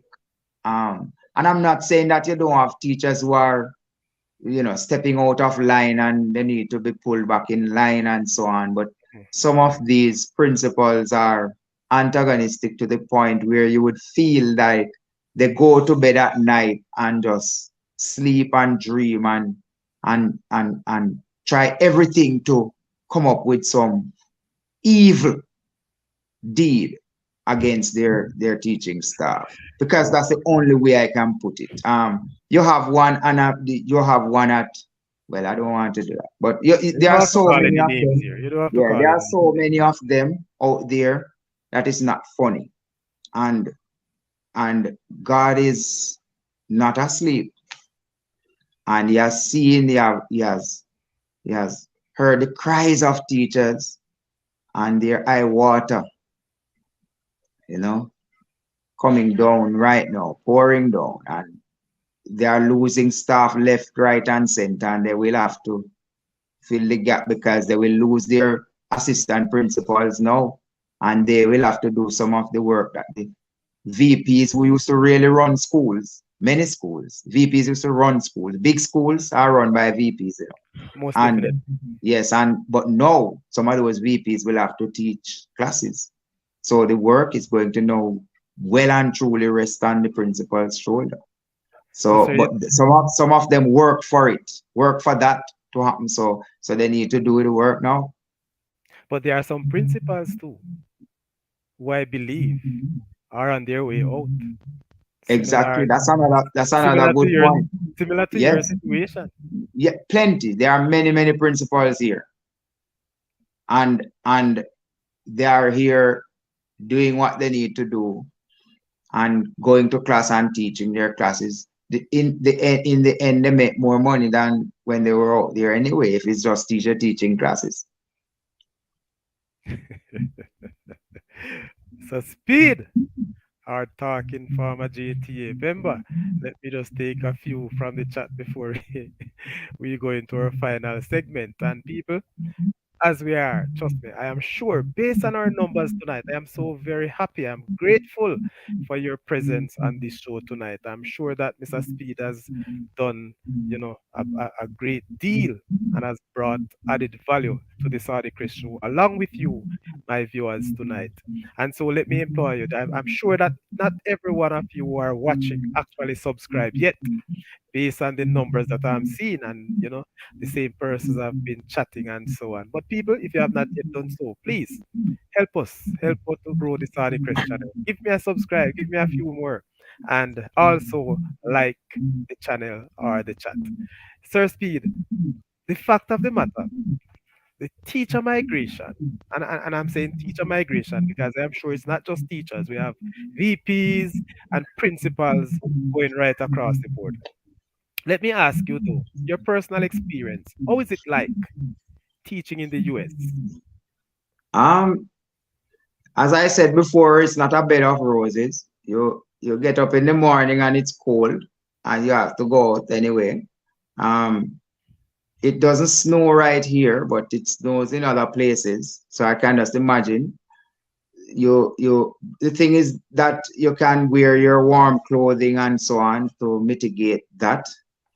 Um, One of the good things is that when you go to school, you're not encountering that dusty environment that you would have encountered in most places in Jamaica in the classrooms. So you're teaching in an enclosed space. You have your own classroom. Classroom is AC'd.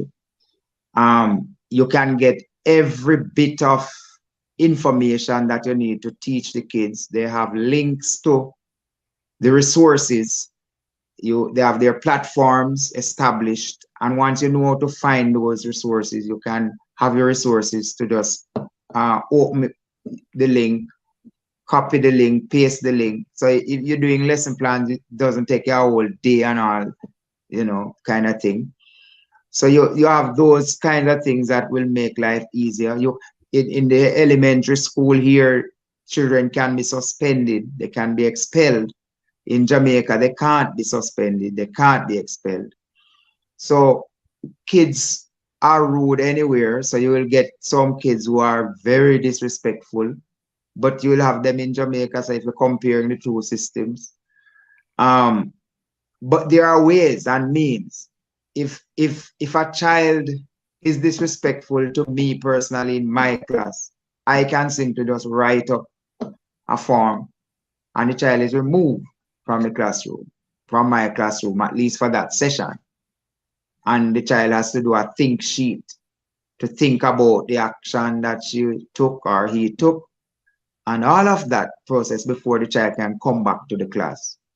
So there are systems in place that can help you.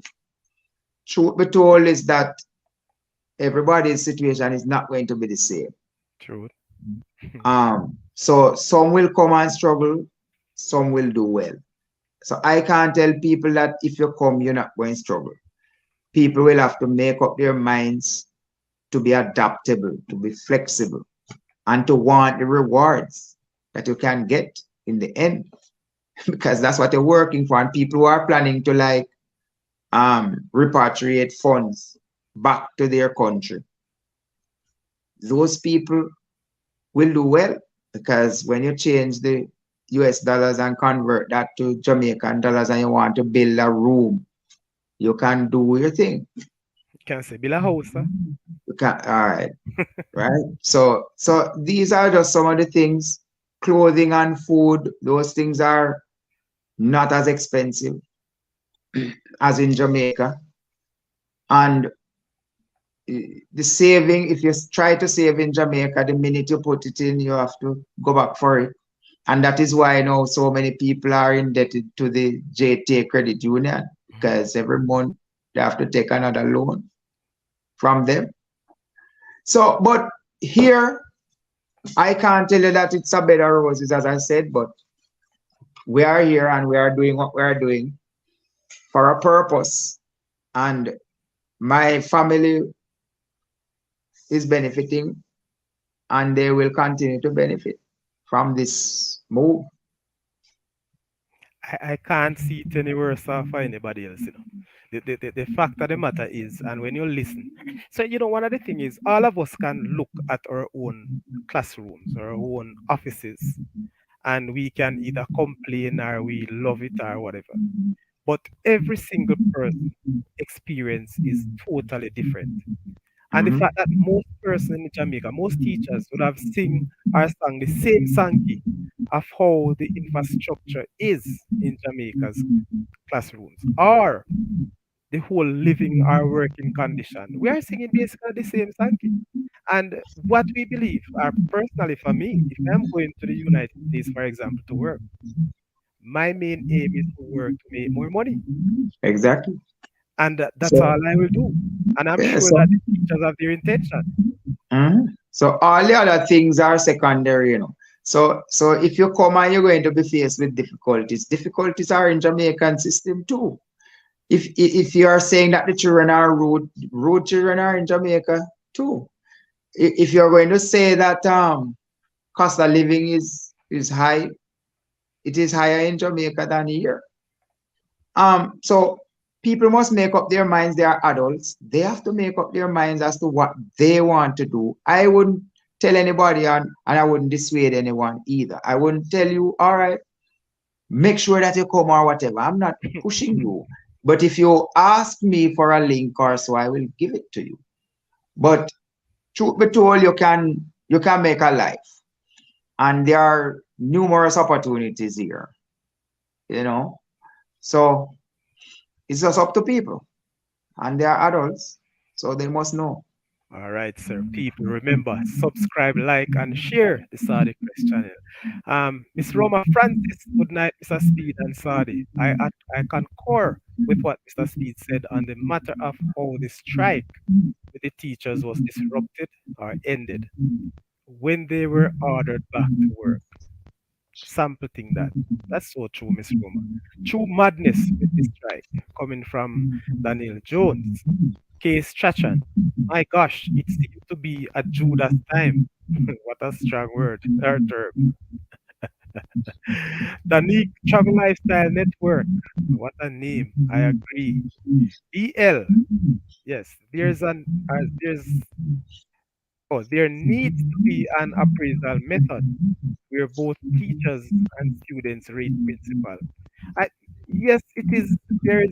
There, but that it is saying that they need more teachers or more parents to be on that panel of appraisal. So yes, in the high school, the student council has a part to play in the appraisal system. In the primary school, the students doesn't play that role, but we have the parents, the teachers who are involved. All right. So the bossy teacher, according to that woman, we don't have a teacher shortage. Which one are you referring to, bossy teacher? Please let us know. All right. DL again. So principals who were once teachers forget what's like to be a teacher and treat their staff badly. On the other hand, there are some wonderful principals. That is so true. Good one to put it. There are two ways about it. I can tell you, Mr. Speed is a wonderful principal. He was a wonderful JTA president. But of course, you will have people with different mindsets and different ways how they think about people, whether it's personal or professional. So true, to appraise them. That's coming from Daniel. Yes, the appraisal. I don't think the appraisal system for principal is that bad. It's okay to me. As Mr. Speed said, maybe you could get a wider group of persons to participate since we serve everyone.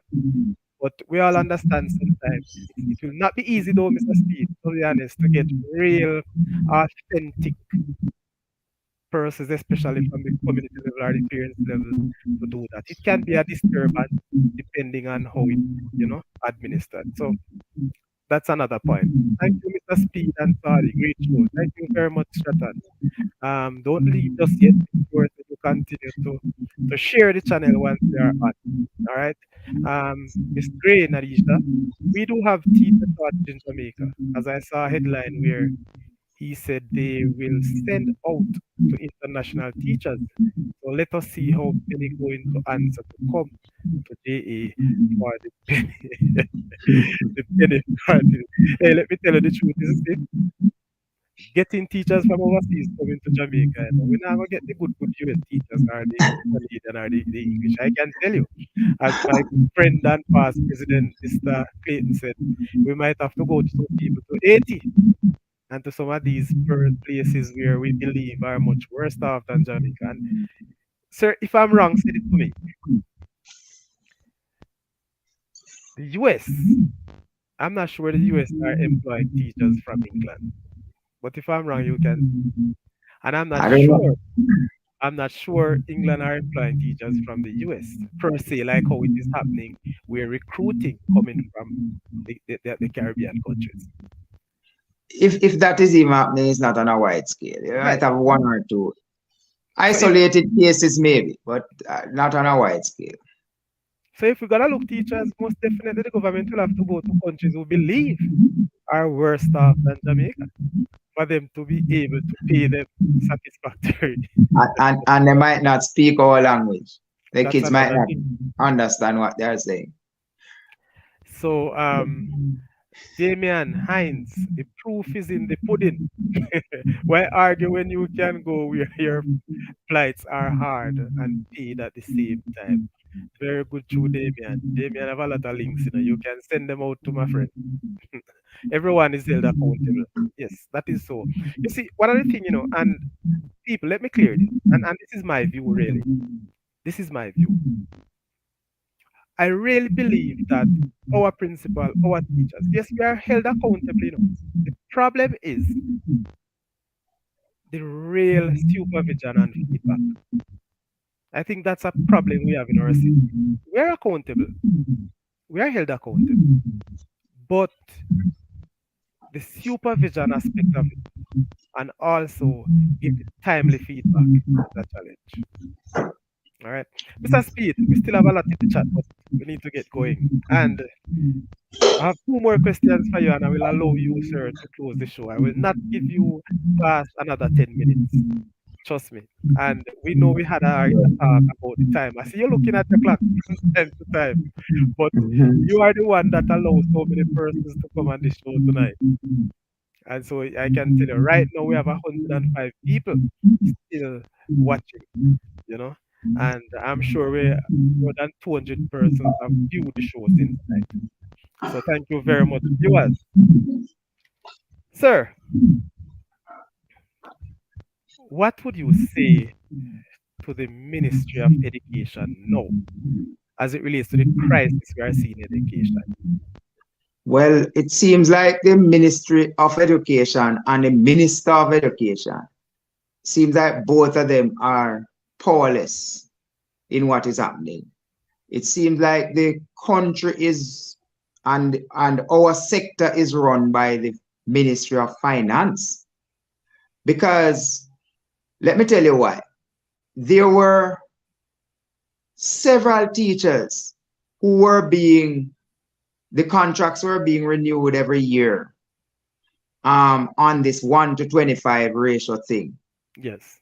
And I am always against that because I think every teacher who is employed, if you're looking at the ratio and you boasted about the ratio, I remember Dr. McLean boasted that the ratio is down now and all of that on TV.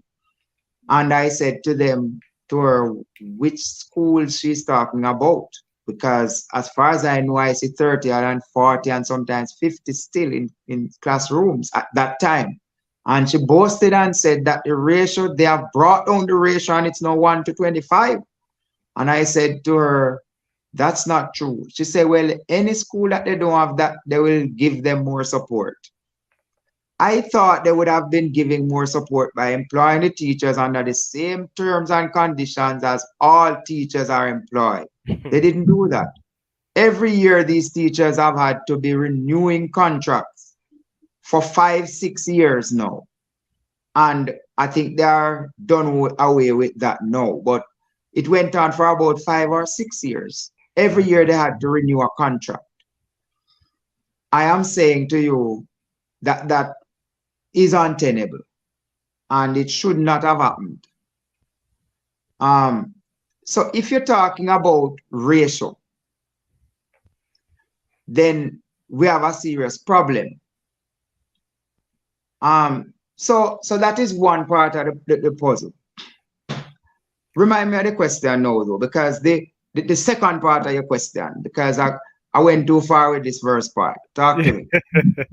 No, I was saying, what would you like to say? What do you have to say to the To the Ministry of minute, right? Education based on the crisis we are seeing in education Good, currently? good. So they have to do things that will have. It's a difficult because us gone through the gate already doing, and it's difficult. But they will still have to try to entice the younger ones coming out to stay, because one of the challenges now is that the people who are coming out of college now, they want to just come and get the 2 years experience, and where the recruiters are in a position to take them now, they leave. So they will have to find ways and means to say to these teachers, if it is that we're going to entice them with land or entice them with grants for further studies, or all of those things, they cut the grants, they cut the amount for grants. They have to expand those things. They have to look at how these people, these teachers, can get land to buy. Cut up lands in every parish or in every county. We have 3 counties across Jamaica, and earmark some of those lands for teachers to build and own lands and all that kind of thing. Make it easier for them to access loans and all, bigger loans, so that they can build their houses and live comfortably. Many teachers, it's not because they like the cold why they migrate. Can tell you that, but they migrate because they think if they are here, they can send back some money out there and build their houses. And they want to be comfortable. So cars, car loans, grants, they have to look at giving grants, they have to look at giving scholarships to people so that they can go back and study. All of these things have to happen, or else the teachers are going to continue to move. It's not going to stop everybody. It's not going to stop quite a number of the people who are fed up already, because the horse has bolted already. And they can't say that they weren't warned, because I warned them about it. And when I warned them, they were saying that I was political. But I'm just telling you that they have to try something. I think they could give teachers, for instance, a bonus at the end of every school year, or at the beginning of every school year, just before the beginning of every school year, because teachers have to start up again afresh. They have to build their classrooms. They have to spend money from their pocket. So I think they could even do things little. I remember one year we got a $20,000 in August. I can't remember which year it was. Things like that should be ongoing, so the teachers know that they can expect that to start up back school. At my school, I gave my teachers money. We just write a big check and put it down at the place where they go to pick up stationery. And my teachers just go there and pick up stationery up to a certain amount of money. But Why no, can't the government, if I could do that out of little or nothing that the ministry used to send to my primary school, why can't the government that is collecting $80 billion worth of tax in excess of what they anticipated? Not what they wanted to collect, but $80 billion in excess of. And they can't do little things like these. They can do these things and sweeten the people, rather than giving them $74 per day as sweetener. They have to give honey. let me ask If you they, this. yes. I have to hold you accountable for what you have just said a while ago. And let me ask you. You said out of your little school, you write a check to the stationery office or the stationery shop or whatever you want to call it, bookshop. For your Approved teach by the board. Yes, for your teachers to pick up stationaries. Are Yes. those stationaries for their class or for their personal needs? But the store doesn't sell things for people's personal use. The store is a stationery store that deals with Yes, but strictly. those stationaries could be for personal use. No, can't be how. Because Because I see, no, but I hold my teachers accountable. So good. when they pick up the goods and they come, one of the things that we use for in appraisal is classroom environment. So that's a part of the of holding them accountable. So you would be silly now to pick up things and not put them into your classroom. I don't have a problem with those things. My staff at Russell where I was, I don't have a problem with those No, things. the question why the reason why I ask you, is not that I'm saying people will take it for themselves, Mm, but when you started, when you made a statement, it sounded that that would have been, personal gain coming from the school. So therefore, you could have actually asked the teachers to make their requisition, and you bought whatever they requested for the classroom. So mm-mm. in my side, what I'm saying, it doesn't Ja- mean that what you have done, you have made it any plus for the teachers for them to gain anything. yeah, listen. Job is easy. I try to make the job as easy as possible for my teachers. So I go to the store with the check, Mhm. leave the check there. The teachers go there on their own time, pick up what they want with the amount of money that is allotted to each teacher, Mm. and go back to the classrooms and fix up their classrooms to start school Monday morning for September. That's how I do it. The board approves it. So it's not like I just got up and said, here's a check, do that. The board approves that. And every year I do that. And that's good. I just want to make it clear or understand it clear that even though you have done that, because what we are saying and what many classroom teachers are saying, and I must say this to you because I have felt the blunt of it sometimes, where especially it comes on to the little holidays and so on. Teachers are expecting little tokens and so on to go home with, whether it's for Christmas, No, for the no. Easter, and more so, Yes. Yes. more All of so those teachers did. things. And believe me, all of those things we accomplished at Russell. Every summer they go off to a hotel for 3 days, 4 days, 3 nights. We find creative ways to make sure these things happen for the teachers. We're not saying that the government can match these things. All I'm saying is that they have to find ways and means to make the teachers more comfortable, or else they're going to lose them. True, true words. All right. So the other one, sir, and you can think about it.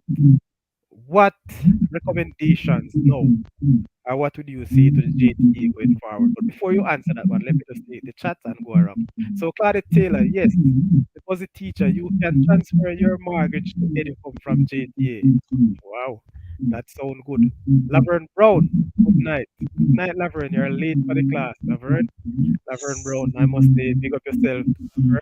And I want to take the time out to pick up all the teachers from the Mount Rasta Primary and Infant School. That is my school. So thank you for joining, and may you continue to join the shows.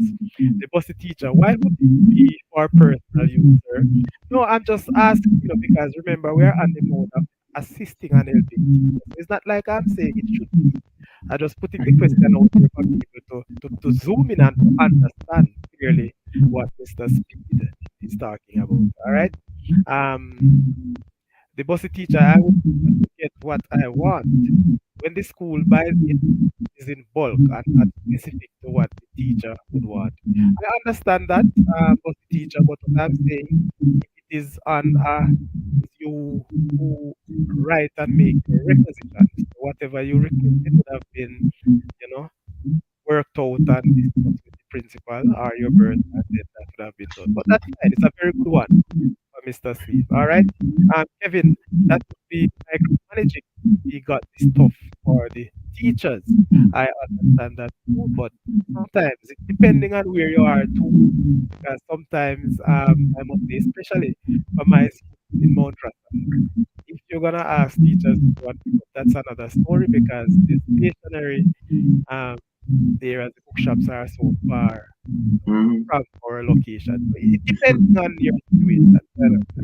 All right. mhm, So Sadie Google is leaving us. Good night and God bless you. Thank you very much, Sadie. Make sure you share the Saudichress channel, and I'm hoping to see you, all of you, back on the other shows. Once you subscribe and make sure so you hit um that button. All right. So you will get your notification as long as you set the notification button, and the Saudichress show will pop up for you. So, sir, what is your recommendation or what would you say to the JTA going forward? The JTA, Yes. then they need to get rid of all of the people who are dipping into the business of the teachers. They are not members and they are dipping into the business of the teacher. And they know them, so they need to get rid of them. Um, I know them, so if I know them, they should know them too. Um, the JTA has to establish a media house. They need public relations to be flowing from them to the people continuously. When I went there, I said to them that we should have a radio station. And I am right here right now. Walmart is a big company, but I see them with their own radio station. I see a church out there in Jamaica. Is it Tarrant Baptist? One of those churches. They have their own radio station. UWI has a radio station up there. There are many, many radio stations in Jamaica. JTA is a big organization with big membership, huge membership. They should have their own radio station. The money was earmarked to start it. And because some people feel that they should fight against programs that Owen Speid carried because they were so shallow in their minds and couldn't think of these things creatively. And they sabotaged that, derailed that. So the money was earmarked, it was approved and everything to start get the first set of equipment to start it up, and they derailed it. The JTA could do a lesson plan bank too. So I would recommend that they still do that. And I think they should not leave the whole thing of land to be cut up for the people. In fact, JTA could maybe even take the lead to start to invest in land and cut up those, make them service lots and cut them up and sell them at good rate to their members. There should be an emergency fund, I think, too, where they could, and I put that to them, they shunned that and they didn't go forward with that either. There should be an emergency, like an emergency loan fund. And they have a pool of funds somewhere. These are the little things that will let people believe in you. And it doesn't have to be that you're going to be putting too much into it, but too much money and so on. But you have the fund there and people know it's there. And you can help people from time to time. These are just some of the recommendations. And they need to really go at the heart of working conditions. Yes, salaries, but working conditions as well. And may not be the sum total, but those are some of the things that I can think of right now. Oh, very good recommendations. And I hope persons from the JTA are also watching and listening as well. Sir, finally, you'll close the show. You are the man of the moment. You are the man of the night. Your Okay, encouraging words. yes. Just want to say thanks to you for inviting me, Kevin. Before you go there, sir, before you go there, I want, before you give me that thank you, because that would have so like the final. Your encouraging words to the teachers of Jamaica, the teachers who you have left here, who are trying their very best to build a generation that will be, very much working for the good of the country and by extension the world. That's probably the hardest question that you have posed. It's difficult to tell people to you can't tell a bootless man to take himself up by his bootstrap. So if there are people who I can't tell people and encourage people if their situations are so dire that they don't think that they are surviving, they feel they are choking, If I would say to people, if you can become involved in the JTA, contrary to what some people think, that if you pull your membership and weaken the JTA, that things will be better, because that is what is going to happen if you keep pulling membership. JTA is going to get weaker and weaker until there is nothing to really stand up for you and to help you to fight. As I said before, things could have been worse without the teachers union, because there are many, many instances where teachers are abused and the union stands up for them. The union might not come out and say it to everybody and boast about it, but there are many, many times when teachers are saved, their jobs are saved because the union represented them. So if people become more involved rather than trying to pull away from the JTA, it might help, because if you have more people in there who are genuine, that might help to force out some of the non-genuine parts that are currently in the JTA, and we have quite a bit of non-genuine parts at the very top of JTA right now. So I would encourage them to, if they can become more involved and and get themselves to have a say in how the JTA runs its business, it might be of benefit to them. On the other hand, though, if there are people who are looking for greener pastures, all I would want to encourage them to say, try it and put everything into it. Believe that it can work. If you start it, believe that it can work for you. Put everything into it. Be as flexible as you can. Be willing to work and take good care of yourself so you maintain good health to last for a very long time, so you can get to carry through with the chores, the things that you have to do in life. Take good care of yourselves, because too many people are dying from lifestyle diseases. And so I would love, once there's life, there is hope. So I would say, keep the faith, do what you're doing. If you choose to stay in Jamaica, give it your best shot and try to find a second source of income, because that is one of the things that I use. I can't remember myself from I started teaching, having one source of income. I can't remember if that has ever happened. And so I've always had something else doing. If it's not coaching, I was doing the children's zone, or I was having my own private classes or something, but there is always a second source of income. Teachers need to look out for those opportunities that are there that can help them to get a second source of income, especially if they desire to stay in Jamaica and work, because this one source is not going to help. It's not going to cut it. And especially if you're a male teacher and you are the main person in that family, it's going to even be worse. So keep healthy, try to keep healthy, do everything to keep healthy. And so you cut your doctor bills and all that kind of thing, and you are physically able to carry out your tasks. So that's where I would go. Thank you very much, Sir Speed. On behalf of the people, I am sure that they appreciate that little much. And let me say thank you, sir. I welcome you already. And we have been over 2 hours. Thank you very much, Yes. Mr. Speed. I'm so grateful to have you here. And I must say, your presence tonight have had great value to the Saudichress show.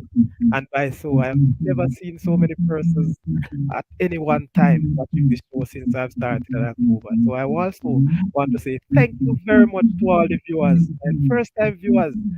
Many, many thanks. And thank you very much for the subscription.